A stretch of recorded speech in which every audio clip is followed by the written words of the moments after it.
दोस्तों एक बार फिर हम आपके लिए लेकर आए हैं मार्वल की एक सुपर हीरो मूवी को जिसका नाम द एवेंजर है। ये एमसीयू की छठी मूवी है और ये पहले वाली सभी मूवीज से बहुत इंटरेस्टिंग होने वाली है क्योंकि इसमें मार्वल के सभी हीरोज एक ही मूवीज में दिखने वाले हैं जो अभी तक आपको किसी भी सुपर हीरो मूवी में देखने को नहीं मिले होंगे। अगर आपने इससे पहले वाली मार्वल्स की मूवीज नहीं देखी है तो उसके लिंक नीचे डिस्क्रिप्शन में दिए गए हैं, आप वहाँ जाके देख सकते हैं, जिससे आपको ये स्टोरी बहुत ही इजिली समझ आ जाएगी। चलिए वीडियो को शुरू करते हैं। हेलो एवरीवन, आपका स्वागत है मॉनिटर मी चैनल में। मूवी की शुरुआत होती है टेसरेक्ट क्यूब से। Captain America first Avenger movie में टेसरेक्ट क्यूब समुद्र में गिर जाता है, फिर हार्वर्ड स्टार की टीम उसे समुद्र से बाहर निकाल लेती है और उस पर एक्सपेरिमेंट करती है। उनकी मौत के बाद ये शील्ड के पास चला जाता है। वहीं थोर मूवी के एंड में लोकी पाताल में गिर जाता है, लेकिन वो मरता नहीं है। वो जाके थैनोस नाम के एक एलियन से मिलता है जिसके पास चित्तोरी नाम की एक एलियन सेना होती है। वो लोकी से डील करता है कि तुम मुझे टेसरेक्ट क्यूब लाकर दे दो जो धरती पर है, मैं तुम्हें अपनी चित्तोरी सेना दे दूंगा जिससे तुम धरती के राजा बन सकते हो। वो एसगार्ड का राजा नहीं बन सका, इसलिए वो धरती का राजा बनना चाहता था, इसलिए वो तैयार हो जाता है। थैनोस उसे सेप्टर नाम की एक छड़ी भी देता है। फिर 2011 में शील्ड के director Nick Fury doctor Selvig को टेसरेक्ट क्यूब पर शोध करने को कहते हैं और वो उसके लिए हाँ बोल देते हैं। दरअसल ये हाँ उनसे लोकी बुलवाता है उनके दिमाग को कंट्रोल करके, ताकि वो चित्तोरी सेना को पोर्टल के जरिए धरती पर ला सके। उन्हें शोध करते हुए काफी टाइम हो जाता है। फिर एक दिन अचानक टेसरेक्ट क्यूब में हलचल पैदा होने लग जाती है। तभी हम निक फ्यूरी को देखते हैं जो डॉक्टर सेल्विक से मिलने आते हैं क्योंकि टेसरेक्ट अपने आप ही चालू हो गया था और उसकी ऊर्जा बढ़ती ही जा रही थी जिसे डॉक्टर सेल्विक कंट्रोल नहीं कर पा रहे थे। फिर अचानक टेसरेक्ट क्यूब के सामने एक वॉर्महोल यानी पोर्टल खुल जाता है और उसमें से लोकी बाहर आ जाता है। लोकी अपने साथ थैनोस की छड़ी भी लाता है। निक उसे वो छड़ी नीचे रखने को कहते हैं लेकिन वो नहीं रखता। वो एक एक करके शील्ड के सभी गार्ड्स को मार देता है और उस जगह पर क्लिंट बार्टन यानी होकाई भी मौजूद होता है। होकाई जैसे ही उसे रोकने जाता है, लोकी अपनी छड़ी की मदद से उसके दिमाग को अपने बस में कर लेता है। लोकी को अभी डॉक्टर सेल्विक की जरूरत थी, इसलिए वो उन्हें नहीं मारता, वो उन्हें भी अपने बस में कर लेता है और टेसरेक्ट क्यूब लेकर उस जगह से चला जाता है। लोकी निक फ्यूरी पर भी हमला करता है लेकिन वो बाल बाल बचते हैं। इसके बाद हमें नताशा को दिखाया जाता है जो एक कुर्सी पर बंधी होती है। तभी फिल कुल्सन का कॉल आता है और वो बताता है कि होकाई हमारा दुश्मन बन गया है और तुम्हें ब्रूस बैनर को ढूंढकर अपने साथ लाना है। फिर हमें इंडिया में कलकत्ता का सीन दिखाया जाता है जब ब्रूस गरीबों का इलाज करता है। तभी वहाँ नताशा भी आ जाती है। वो उसे अपने साथ चलने को कहती है और उसे टेसरेक्ट के बारे में भी बता देती है। अगले सीन में हमें स्टीव रोजर्स यानी कैप्टन अमेरिका को दिखाया जाता है जो अभी अभी 70 साल की नींद से जागा होता है, जो बॉक्सिंग की प्रैक्टिस कर रहा होता है और अपनी बीती बातों को सोच रहा होता है। तभी इस जगह पर निक फ्यूरी आ जाते हैं और उसे कहते हैं दुनिया खतरे में है, हमें तुम्हारी जरूरत है। वो उसे टेसरेक्ट क्यूब के बारे में भी बता देते हैं कि वो चोरी हो गया है और उसे चुराने वाला का नाम लोकी है। इसके बाद हमें आयरन मैन को दिखाया जाता है जो आर्क रिएक्टर से अपनी बिल्डिंग में बिजली देता है जिससे उसे किसी भी भारी बिजली की जरूरत नहीं पड़ती। उसकी बिल्डिंग बिना भारी बिजली से सालों तक चल सकती है। ये अमेरिका में एक अनोखी बिल्डिंग बन गई थी जहाँ सबसे ज्यादा ऊर्जा थी। पेपर और टोनी इस बारे में बात ही कर रहे होते हैं। तभी इस जगह पर एजेंट फिल कुल्सन आ जाते हैं और टोनी को एवेंजर की फाइल देकर वहाँ से चले जाते हैं जिसमें टेसरेक्ट क्यूब की भी जानकारी होती है। फिर ये सब सुपर हीरो हेली कैरियर पर आ जाते हैं। ये एक तरह का उड़ने वाला जहाज होता है जिसमें सभी आर्मी की चीजें मौजूद होती है। उधर दूसरी तरफ हमें डॉक्टर सेल्विक को दिखाया जाता है जो टेसरेक्ट क्यूब की मदद से पोर्टल खोलने वाली मशीन बना रहे होते हैं। उन्हें इसके लिए इरिडियम की जरूरत पड़ती है तो होकाई उसे लेने जर्मनी चला जाता है। साथ ही शील्ड को भटकाने के लिए लोकी भी जर्मनी चला जाता है। लोकी जर्मनी में जाकर लोगों को मारना शुरू कर देता है और सभी को अपनी छड़ी की मदद से अपने आगे झुकने को कहता है, लेकिन एक बुजुर्ग लोकी के सामने झुकने से मना कर देते हैं तो लोकी उन पर हमला करता है। लेकिन तभी इस जगह पर स्टीव और नताशा भी आ जाते हैं। स्टीव और लोकी के बीच फाइट हो रही होती है। तभी इस जगह पर आयरन मैन भी आ जाता है और वो लोकी पर हमला कर देता है जिससे लोकी आसानी से सरेंडर कर देता है।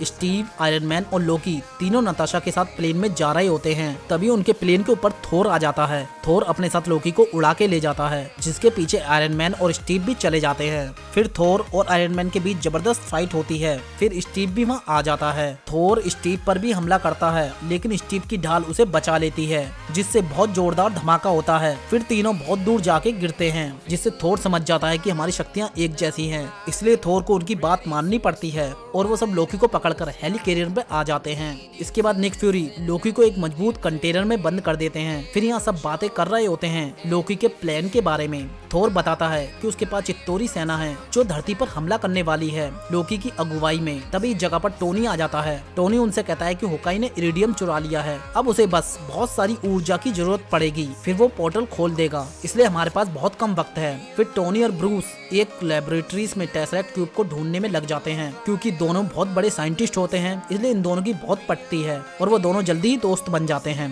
फिर इन दोनों के पास स्टीव भी आ जाता है। टोनी स्टीव से कहता है कि मुझे निक फ्यूरी पर भरोसा नहीं, वो टेसरेक्ट क्यूब को क्यों हासिल करना चाहते हैं और उन्होंने पहले हमें क्यों नहीं बुलाया। फिर स्टीव टोनी की बातें सुनकर सीक्रेट रूम में चला जाता है, जब उसे हाइड्रा के हथियार मिलते हैं, जिन्हें देखकर स्टीव गुस्सा हो जाता है और निक फ्यूरी के पास चला जाता है उनसे पूछने। फिर वहाँ टोनी, स्टीव और सारे एवेंजर आपस में झगड़ते हैं और यही सब लोकी चाहता था, इसलिए उसने जानबूझकर अपने आप को सरेंडर कर दिया था। इतने में निक फ्यूरी कहते हैं, हम टेसरेक्ट क्यूब से उन हथियारों को और ताकतवर बनाना चाहते थे ताकि वो ब्रह्मांड की शक्तियों का मुकाबला कर सके। इसी बीच होकाई और उसकी टीम हेली कैरियर पर हमला कर देती है, जिससे पूरे जहाज में आग लग जाती है। साथ ही वो बहुत जगह से टूट भी जाता है। इस हमले में ब्रूस और नताशा दोनों एक साथ एक जगह पर गिरते हैं, जिससे ब्रूस हल्क में ट्रांसफॉर्म हो जाता है और नताशा के पीछे पड़ जाता है। नताशा अपनी जान बचाने के लिए भागती है। हल्क उसे मारने ही वाला होता है, तभी वहाँ थोर आ जाता है। फिर थोर और हल्क में फाइट शुरू होती है। हल्क हेली कैरियर से नीचे गिर जाता है। दूसरी तरफ स्टीव और टोनी हेली कैरियर के इंजन को ठीक करने में लग जाते हैं, क्योंकि धमाके में सभी इंजन फेल हो गए थे और जहाज नीचे की ओर आ रहा था। इसके बाद होकाई सिस्टम पर हमला करके सारे हेली कैरियर के सिस्टम बंद कर देता है, जिससे लोकी का कंटेनर अनलॉक हो जाता है और वो बाहर आ जाता है। साथ ही उस कंटेनर में थोर फंस जाता है। इसके बाद नताशा होकाई को संभालती है, तभी होकाई के सर पर चोट लग जाती है, जिससे वो लोकी के कंट्रोल से बाहर आ जाता है। उधर लोकी फिल कुल्सन को मारकर थोर को भी हेली कैरियर से नीचे गिरा देता है। फिल कुल्सन की मौत का दुख सबको होता है, इसलिए फिल कुल्सन की कुर्बानी के बाद सभी एवेंजर्स एक साथ आ जाते हैं और लोकी से लड़ने के लिए निकल जाते हैं। उधर दूसरी तरफ डॉक्टर सेल्विक को पोर्टल खोलने के लिए बहुत सारी एनर्जी की जरूरत होती है, जो सिर्फ टोनी स्टार्क की बिल्डिंग स्टार्क टावर में होती है। इसलिए लोकी उस मशीन को डॉक्टर सेल्विक से कहकर स्टार्क टावर के ऊपर लगवा देता है। फिर इस जगह टोनी स्टार्क भी आ जाता है और वो इस मशीन को बंद करने की कोशिश करता है, लेकिन वो मशीन को बंद नहीं कर पाता क्योंकि उसकी सील बहुत ही मजबूत होती है, इसलिए टोनी भी उसे नहीं तोड़ पाता। लोकी भी उसी स्टार्क टावर में होता है और टोनी की फाइट लोकी से होती है। तभी वो अपना नया आयरन मैन सूट पहन लेता है। अब डॉक्टर सेल्विक पोर्टल को पूरी तरह खोल देते हैं, जिससे चित्तौरी आर्मी आना शुरू हो जाती है, जो पूरे शहर पर हमला कर देती है। टोनी, स्टीव, नताशा और होकाई उसे रोकने की कोशिश करते हैं और इनमें जबरदस्त फाइट शुरू हो जाती है।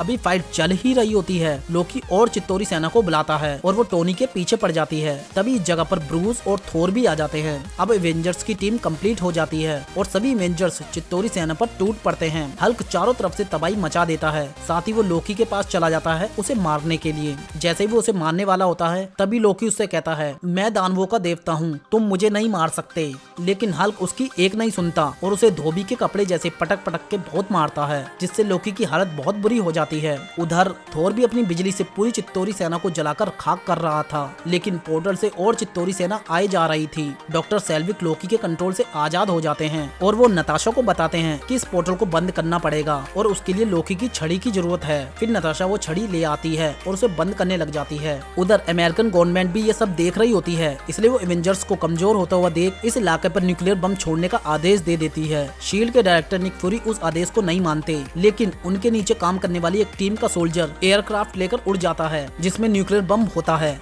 और वो शहर पर न्यूक्लियर बम छोड़ देता है। फिर निक फ्यूरी ये बात टोनी को बताते हैं। ये न्यूक्लियर बम बहुत तेजी से शहर की ओर बढ़ रहा होता है, लेकिन टोनी उस न्यूक्लियर बम का रास्ता बदल देता है और उसे पकड़कर दूसरी दुनिया में ले जाता है, जहाँ चित्तौरी सेना होती है। टोनी इस न्यूक्लियर बम को उस चित्तौरी सेना के ऊपर छोड़ देता है, जिससे धरती पर लड़ रही चित्तौरी सेना भी खत्म हो जाती है। लेकिन इसी बीच टोनी के सूट की पावर भी खत्म हो जाती है और वो बेहोश हो जाता है। जब वो बहुत देर तक उस पोर्टल से वापस नहीं आता, तो नताशा उस पोर्टल को बंद कर देती है। पोर्टल के बंद होने से जस्ट पहले ही टोनी अंतरिक्ष से नीचे गिरता हुआ आता है और वो बेहोश होता है। तभी हल्क उसे संभालता है और उसे सही सलामत नीचे लेकर आ जाता है। फिर स्टीव उसकी धड़कन को चेक करता है, लेकिन उसके अंदर कोई रिस्पॉन्स नहीं था। फिर हल्क बहुत तेज चिल्लाता है, जिससे डरकर टोनी उठ जाता है और सारे एवेंजर जीत जाते हैं। फिर सारे एवेंजर लोकी के पास जाते हैं और उसे घेर लेते हैं। फिर हम सब उन 6 एवेंजर्स को देख सकते हैं जो लोकी को ले जा रहे होते हैं। फिर थोर लोकी और टेसरेक्ट क्यूब को अपने साथ एसगार्ड वापस ले जाता है। साथ ही अब टोनी और ब्रूस में दोस्ती हो गई थी,